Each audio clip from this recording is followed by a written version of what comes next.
So this will be our last 15-minute talk, and then we're going to have a 5-minute break, and we'll come back for the lightning talks.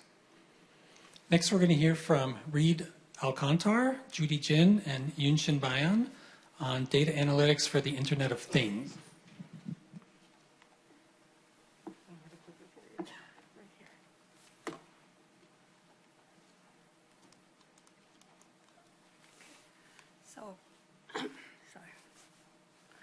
Hello, everyone. Our talk will be talking about the data analytics for Internet of Things. And of course, now the Internet of Things is quite broad. And now we focus more on the engineering systems. Okay.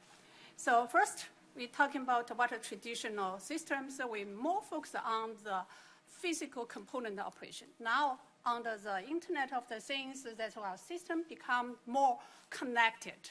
So in that case, we are not only to focus on the individual's physical component operation, we also need to focus on how we can collect the data, transmit the data, and also storage and manage the data efficiently.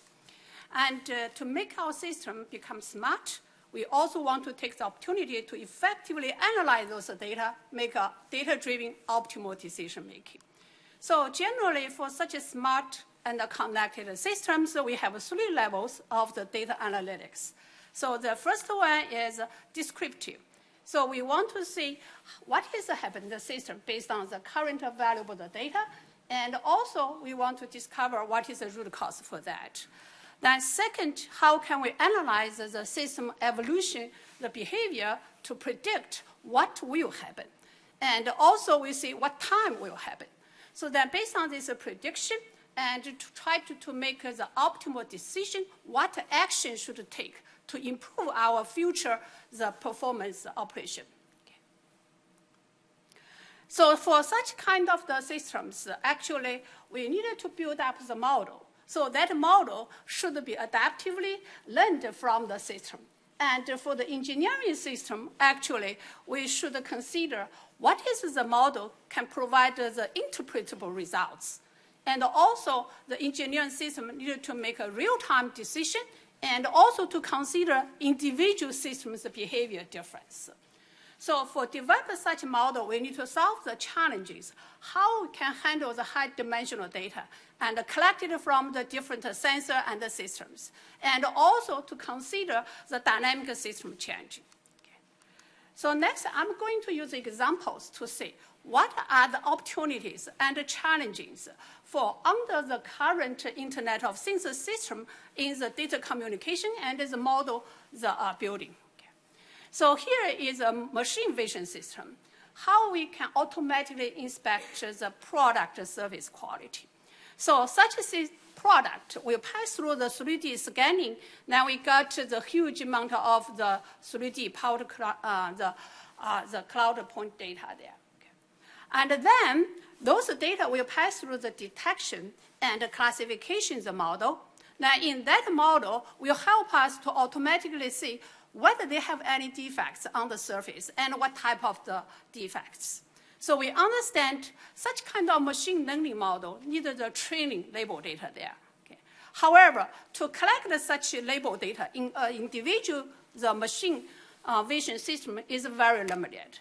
So this is the opportunity for us to use the connected the machine vision system to share those the defects from the different inspection systems. But our solution is not that easy. If you just put all the model, all the data together to train the cloud model, then you distributed those detection classification model. That is not be able to use for our engineering system for the real-time decision-making, because your transmission of the original data takes time. Okay. And so this is engineering application. We need to have real-time the decision-making. We still need to use the edge computing, the opportunity to train the client, the individual model. But we also want our model to have the collaborative learning ability. Okay, so not only just adaptive learning for the new defects, also we should have collaborative learning from the other machine vision systems. That is the knowledge discovered from the other machine vision system through our central server. Okay. So that is what we try to see, the engineering the system under those internet of this connected opportunity. That's what we should provide. One is continuous learning, adaptive learning. Second, should have the collaborative learning opportunity. Okay. And also not only just try to share the information. We like to see not share the data because transmitting the data takes time, cannot be used for real-time decision. Okay. So the second example, talking about different aspects, that is also another typical problem in our process modeling for the smart manufacturing. So we understand to do the process control or the process optimization, we needed to have the quality prediction model which can describe what is the incoming material you need and what is equipment setup parameter, and also the individual machines variation through those the sensor signals. On the right side have many complex sensor signals. So we need a machine model can handle such a different type of the data and also the high dimension of the data.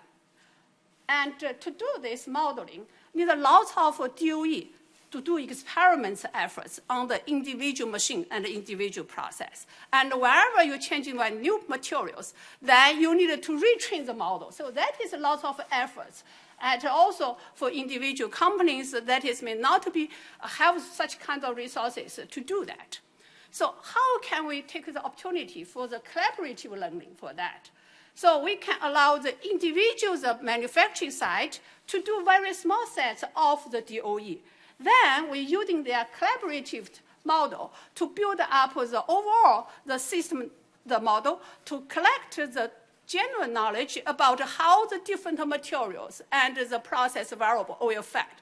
Then those the common knowledge can transfer to the client model to expedite the AG model development. Then later, Raed, my colleague, will talk about the details about how to use the Bayesian optimization for such kind of distributed DOE.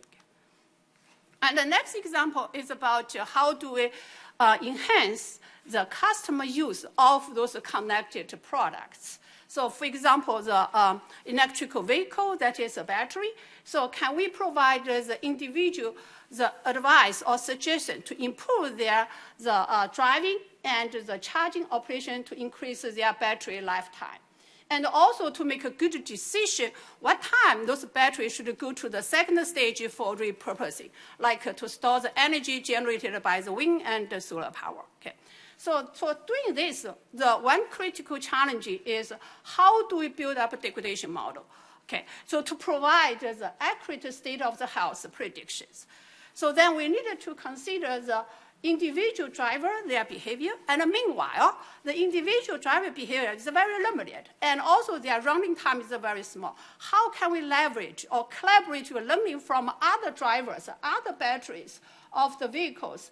Then we can enhance our model building to reduce the prediction uncertainty. So that is the part we like to do this. So under this current the IoT systems here, so the main idea is for individual client, we collect the data, then we share the data to transfer the data to the central server. Then central server will use all those data to build up the model. So that is the current platform using the regular the IoT. Okay. However, this kind of things will have lots of the drawback here. So that is the drawback. What next speaker, my colleague, Raed, will talk about. So what are some of the challenges in this centralized system? First of all, is all the data utilized? So this example is from General Motors. Actually, General Motors are having trouble with storing all the data that is being collected. So much data is being uploaded to the cloud, and it's costing them so much energy just to upload and store this data. And given all this data that's being collected, just training those big models with this immense amount of data is very costly. Actually, training a neural network with a few billion data points consumes enough energy as a 4-hour round trip by a plane in the US.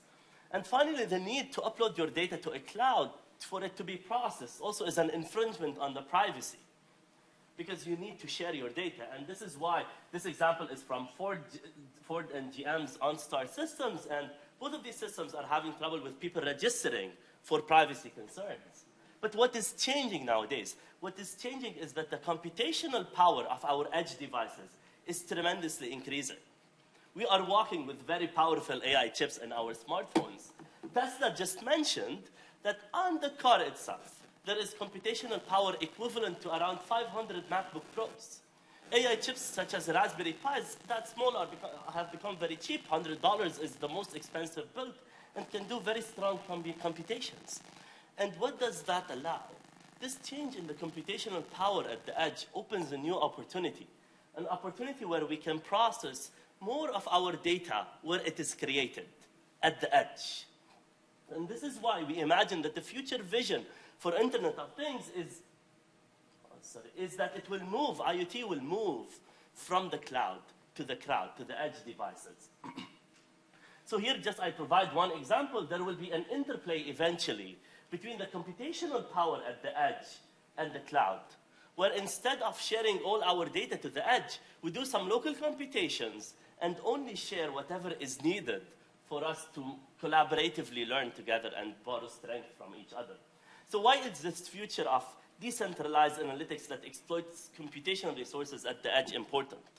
The first thing is privacy. If you can do some computations at the edge, you do not need to share your data. Instead, you can share summary statistics or whatever you learned from this data. And it's much easier to encrypt or enforce privacy on summary statistics compared to encrypting entire data sets. Computation and cost. When you are uploading just summary statistics or just focused updates, you're uploading much less data and you're consuming much less internet bandwidth, and your storage needs are reduced. Actually, Android 13 in their new phones, you will find that in the first week, your phones will be slower than usual. Why? Because Google is using the computational power on your phone to do some fine-tuning for their models. So they're reducing the needs for them to do the computations. They're saving a lot of money. And they're also enhancing the privacy of their users by not requiring the users to upload their data. Faster alerts and decisions is also very important. If I have the model on hand, I can do a decision right away at the edge. If I have a smartwatch that can automatically do an alert, an emergency alert, I do not need to send my data back to some cloud for the cloud to process the information, then give me back the decisions. So there's a lot of benefits in this future.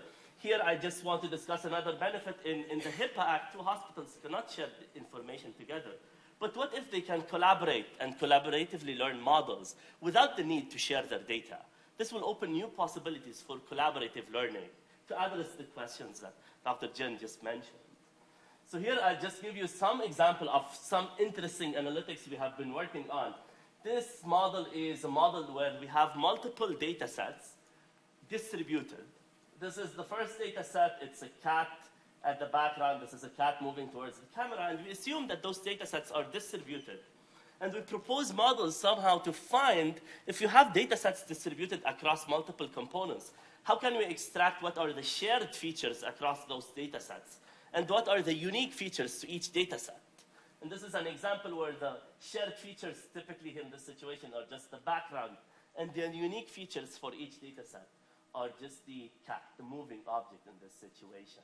And we envision a lot of applications. Actually, in the University of Michigan, we started an experiment where we have multiple 3D printers distributed around the university. And the goal is for them to collaborate to fast-track the trial and error process. So usually one printer alone, if they want to find some optimal set of process parameters, they need to do experiments, multiple experiments to find what is the optimal solution. But what if we have multiple printers that can collaborate together without sharing their data? They can talk to each other. Each one does trial and error, talk to each other, then decide where to do trial and error next, and eventually fast-track this trial and error process. So this is an example of an application that we're trying to test on this decentralized future of the Internet of Things. And by this I end. Thank you.